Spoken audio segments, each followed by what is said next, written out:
And I am very curious to see how Blaze's Bryn does against Hermisen and Aerial. Is it going to be as dominant as it looked against Viper and Axo? Because Viper was kind of known as the axe player of Europe. Right. And Blaze looked better.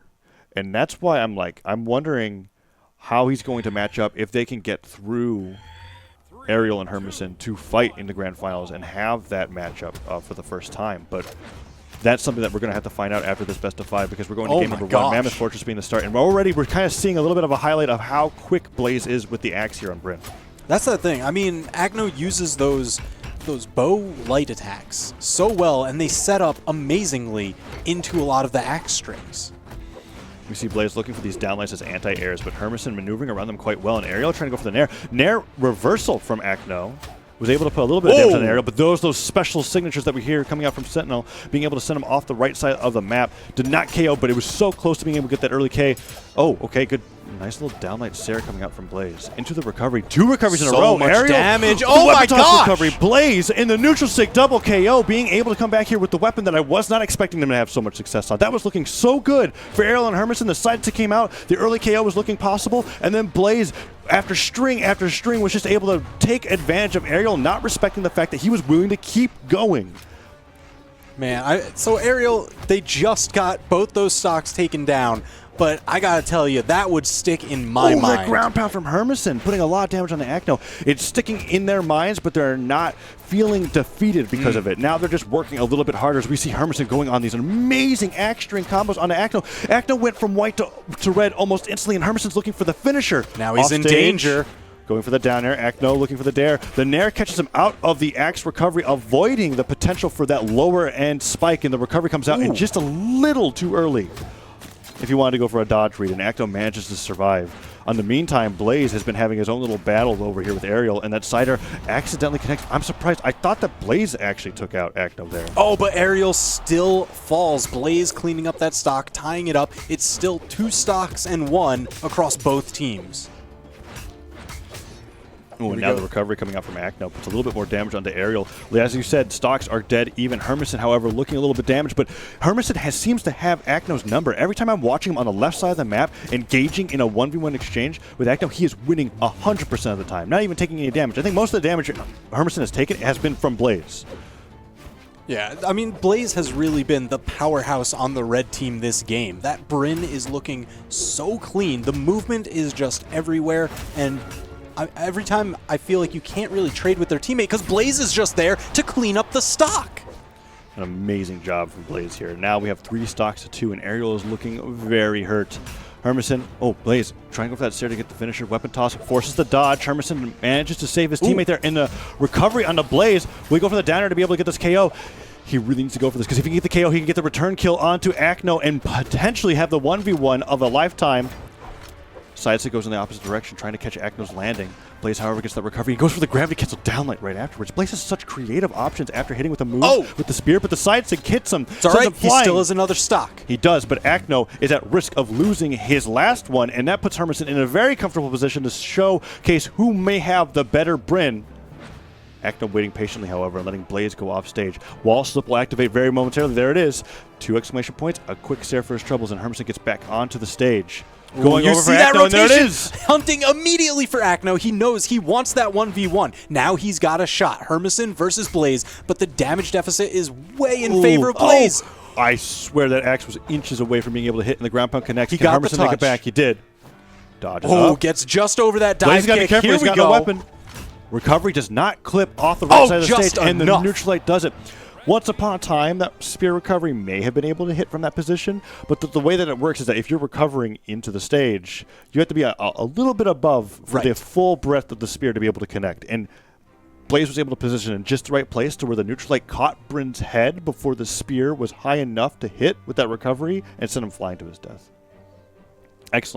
Excellently done by Blaze, but Hermisen looking very strong here and hungry for that rematch against Blue and Simple. You can tell that they really believe they deserve that top 2 spot, and if they can continue playing like that, I'm interested to see how Acno and Blaze are going to be able to adapt. Now, that being said, Blaze has got some of the most interesting conversions off of being able to get hits in midair with the spear or the axe, and with how he utilizes the chase dodge. Because when you hit your opponent with any move in the air. Right. It activates that chase dodge. You don't have to use it for a direction. You can just use it to be able to gravity cancel. So we see him there with that downlight, being able to do a lot more to force his opponents to expend their resources. All right, Blaze just fighting unarmed, finally arms up with that axe. All players sporting their signature weapons here. And Blaze showing the power of his axe, my gosh. Aerial finding a lot of stop side airs, and Dunairs goes for that gravity cancel. Neutral stick does not quite hit, and Acno now trying to find these downlights off the side of the stage. Blaze, sniped! Easy finish with that weapon toss, sniping hermisen off the right side of the map. And now Acno and Blaze are in a solid lead. And Acno going for that ground pound. Aerial just barely being able to dodge through it. Pogo's into side airs. Blaze just pouring out a ton of damage. Watch out, Aerial in danger. There's a down sig. Deterring him with that lightning strike. Wow, Acno really just going for it. That was super scary for Aerial there. And it would have been so rewarding if he was able to connect it. Luckily, he was managed to make it back and still holding on to this first stock here. Lots of damage is being exchanged between everybody, but not onto hermisen in particular. Aerial losing that stock is a very good benefit for the red team here. And now hermisen starts to be getting a little bit of the focus, but the Sarah bounced him off of Small Enigma. The wall. Man, what an absolute perfect placement. Secured that KO. Acno still the only one with 3 stocks. Not going down yet. hermisen really wants to take those, though. Acno trying to find some sort of D-Light starter while maintaining the stock, but Aerial's just able to snipe him out with the recovery. It was bound to happen eventually. Yep. He was positioning himself in the air with that high amount of damage. He just wanted to get the most out of it. But hermisen with that ground pound. And what was so cool about the ground pound is that he ended it on the platform to make it not last nearly as long, and potentially, and almost got a nair follow-up afterwards, but now Acno seems to be getting the short end of the stick here. Ooh, perfect dodge by hermisen. He knows he's taken too much damage too quickly on this stock. He's the one falling behind in the match, so he needs to... Oh, but Acno just stomped the floorboard. They're on the platforms as well. And now Aerial is running for his life. hermisen is able to provide some support, but the weapon spawns aren't in his favor. Aerial tossing aside the guitars and picking up the hammer for himself, saying, hermisen, hold on, we'll wait for the next one. Blaze, Acno with the kill confirms this game. Nice little side sig, sends him quickly flying to the right. Now hermisen trying to follow these side airs is not finding any purchase in Blaze. Jumping a little too high, respecting hermisen's neutral sig, doesn't want to fall into that elusive stock too prematurely. All right, they've got both off stage. Acno splitting the teammates. I actually kind of really enjoyed that. Uh-oh. Acno left alone. They've got a bit of a power play going on. They do secure. Rotate back into another power play. How much damage can they get on Blaze? No! Immediate rotations. Blaze just fighting his way out of that cloud. Yeah, and Aerial was not able to react fast enough to stop Blaze from being able to get that combo that he got onto hermisen. hermisen now put into the red and taking a little bit of damage from Blaze himself. Blaze just putting on so much hurt here in game number 2. Aerial looking for that recovery, down air something, but that will finish off hermisen, and the 2v1 begins, and the team combo starts. Here we go! Oh! Just outside. Aerial a little bit too damaged, flying high and wide, but now just flying straight wide. Perfect dodge through. But he gets the stops. Okay. Oh, you cannot sit under. Acno is right there. He is absolutely there. And wow, Aerial making it back there on the recovery was so surprising to me, but a solid 2-0 lead coming out here from Acno and Blaze, and it is looking rough for hermisen and Aerial. They're having moments. There's like flashes of brilliance in their play where they're able to bring it back to even. But the thing is that brilliance needs to be there the entire time. They have to be able to take the stocks first because they're not succeeding in maintaining a lead.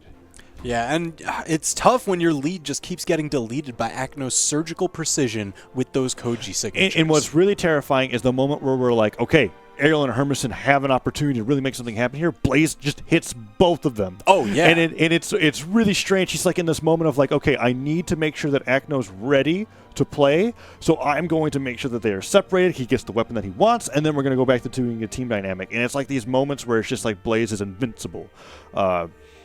Really doing well here in Losers Finals, and postured to go into Grand Finals against Simple and Blue to see if maybe while being so strong in 1v1s, they aren't necessarily the 2v2 champions of the Winter Championship. I mean, right now, that would just be another top name added to their list. They have just been taking out everyone in this lower bracket run. Yeah, I'm sure we'll be able to see a little bit more about the details so that we can like recap if they continue forward. But Aerial and hermisen have a shot, and that's what this best of 5 is here for, to be able to say we made it this far. Can we do it? Can we get the reverse 3-0 onto their opponents? We'll see what map they choose, because Mammoth Fortress didn't really seem to be working for them. We haven't seen Twilight Grove, but it looks like Mammoth Fortress is where we're going to be going, as that was locked in by Acno. And game number 3 is coming up here. Potentially the last game for Aerial and hermisen of the Winter Champs. All right, so kicking it off, one weapon will drop on each side. I always love seeing which one chooses to invade, which one chooses to go. Aerial and Blaze, I love that you brought that up because grabbing the first weapons. The exact thing happened. Two players were like, okay, you go in, fight in the center, we'll grab the weapons, and we'll see what happens. And you're right, Aerial, with that hammer, seems to be really comfortable with holding that, but I guess maybe he didn't mean to re-grab it, but it ends up falling off the side of the stage, finds himself the Katars, double Katar play coming out here from the blue side as they go in against Acno, and a nice little recovery sends him off to the left side of the Mammoth Fortress. Blaze also getting hit by these Katar recoveries that are coming up, both from Aerial and Hermisen, being able to hold the center of the stage with their double blades. Is that maybe the play that they're going for? Focus on more so the double Katars, that way they have the quicker move sets, they can maneuver between the opponents It definitely seems that when it comes to the read heavy weapons that we see Blaze doing on the axe and spear, he is succeeding. So if they can hit him with something that's a little bit faster, maybe they could succeed, but the two down, triple down Another one. Aerial, that's going to be it. He's too far down. Blaze just erased him from the game. What an amazing turnaround from Blaze there. As I was talking about, it was like the double Katar play could come in to potentially answer the axe, but Blaze was just able to show that off stage, even against a weapon that is kind of designed for being able to succeed off stage, he was able to just completely dominate. And look at that. There's that moment where like he's waiting for Acno to recover. He was just unfazed, just hitting Hermisen, regardless of the fact that his stock might go away in an instant, and was able to put so much damage on the opponent before losing that final or that first stock. All stocks even across the board now, but Hermisen being sent deep into the red with that D-Light Stare from Blaze. All right, I think I've been seeing a conscious rotation from Aerial. He's opting for the hammer to clean up stocks once they're deep in the red, but when they're at that lower damage value, he is maintaining those Katars. That's where his damage build is coming from. The neutral stick connects on the Acno. Very early red percent there, and Aerial kind of ignoring the fact that Hermisen was caught into that Katar string to put a lot more damage onto Blaze. Hermisen on his final stock, but Acno is getting hit by enough moves from Aerial to where this could become even very quickly if Blaze isn't careful. Nice little neutral light sends him forward. Hermisen gets the recovery, KO onto Blaze, and now Blaze is actually the one at the deficit. Blue team takes the lead. Man, that was such perfect spacing from Hermisen, and now a huge combo coming onto Blaze. Man, this is the kind of comeback that they need to see. Yeah, we usually see Blaze covering Acno as he's responding, but when Acno was the one that needed to do the coverage, or Blaze just ended up getting hit by that team combo, and now ground pound comes out. Ooh, Hermisen's got to be careful. That down air clipped onto Aerial. Aerial is still a stock up. Well, not anymore. Just gone. Now Hermisen deep in the red. Needs to hold on to this. Wow, Acno just going down. Blaze is left alone in a 2v1. Hermisen and Aerial have a chance to stay alive here. Absolutely, and we saw that they have the team combos into them as they try to set up a Blaze a little bit too damaged for that to be able to work. Stomp Sayer sends him off stage, and the weapon toss onto Blaze. No dive kick, and Blaze manages to come back. No, out the chase dodge. Okay. Was it? I'm trying to think about my total knowledge on chase dodges is hazy. He just dodged. And then he hit the nair with the chase dodge activate there to be able to use it. Yes, you do get one as forgiveness. So I think what happened there was he might have tried to go back towards the stage, get that up diagonal, but you cannot do a reverse direction. He turned around right before. That's a good point. Okay, because I was thinking that should have activated chase dodge there. Yes. All right. But game number 4 is coming out here, and Aerial and Hermisen showing why it's so important to be able to have an opportunity to fight a best of 5, especially against a team with the likes of Acno and Blaze. This upset that Acno and Blaze were going for is looking a little less likely here, as Hermisen and Aerial, as you said, hit their stride and have a little idea of how to be able to play with the weapons and the characters that they have chosen. Stomp comes out, no down air connects into Blaze as he dodges out of the way. But Acno is in close combat with Hermisen, and for once, succeeding in having the upper hand on the trades. Ooh, going for that signature. Aerial almost catching 2 opponents in there. Hermisen incredibly damaged. Aerial trying to give him the support, the coverage, so that way he can find his footing back on stage. Oh, but Acno just sending away perfect dodge through the weapon toss, but the uppercut gonna clean up the stock. Not expecting to go for that move, and that gravity cancel neutral stick off of the neutral stick coming out from Blaze, trying to get another KO onto Aerial. Aerial finding that down sig, sends him towards Hermisen, and Hermisen willing to play team combos even while unarmed, and that doesn't KO Aerial. The down sig that'll do it, though. Do it. Don't worry about it. The first signature, not quite enough. Acno's always there. He's so ready. Recovery comes out from Hermisen, puts a little bit more damage on the Acno, and Blaze loses his first stock. Can they get the finisher onto Acno as well? The stomps are being punished so hard by Acno's downlights, puts that side stick off the side of the stage just to kind of like linger in the air and wait for Blaze to be able to get back onto the stage, potentially find a weapon. Hermisen, however, naring down sig, turns over to Blaze, tries to get that dodge, jump up read with the neutral sig, does not quite work out, and Acno loses that first stock to Aerial. It's all right. He managed to extend that so long that Ariel is almost orange. Hermisen's already about to be knocked out. Yeah, a lot will do it. A lot will do it for Hermisen there. The Spear Sighter, not yet. Recovery comes out, and Hermisen recovers low, uses the weapon toss to cover his head, and Ariel guards him as he manages to touch back onto Mammoth Fortress's platforms. Good recovery from Blaze, but still not going to KO just yet. Another recovery comes out, and quickly down-aired by Hermisen, and Hermisen making the most out of this stock here, who should have been dead on several occasions, is managing to put on enough damage to make the blue team come close to even and potentially even take a lead if he can get this edge guard on Acno. He gets the down-air. Huge credit here. Hermisen securing a KO, trading, and just extending his stock, securing the lead for his team. Let's go. By all means, Hermisen should have been dead way before that, but managing to be able to take that stock and even up the game is a huge deal here for the blue team, and they're trying to make this into a game number 5. Blaze getting hit by that falling there. Ariel sent off to the right side, trying to hold on to the second side. Acno just coming in, punishing Ariel's landing. Oh, and Hermisen's dodge is down. That was so crazy. Neutral Sig hits Hermisen as he tries to land directly above him. Man, look at that rotation from Acno. He did it again. Just when you think you can land and go and get a hit onto Blaze, Acno just swoops in with that bow downlight from clear across the other side. Blaze loses that second stock. Stocks are even all across the board, and Acno is just running for his life here. Hermisen and Ariel don't want to go off stage to be able to do anything about that. Blaze with a jumping Sair. No recoveries are connecting. A lot of those recoveries that Blaze was getting earlier aren't working out now, and I'm finding him getting down here more often than not for his troubles, and Acno is looking really scary here off the side of the stage. Hermisen and Ariel managed to come back, and they're not taking as much risks as they were in previous games. We saw them kind of stacking hitboxes on top of each other, and now it's not happening as much.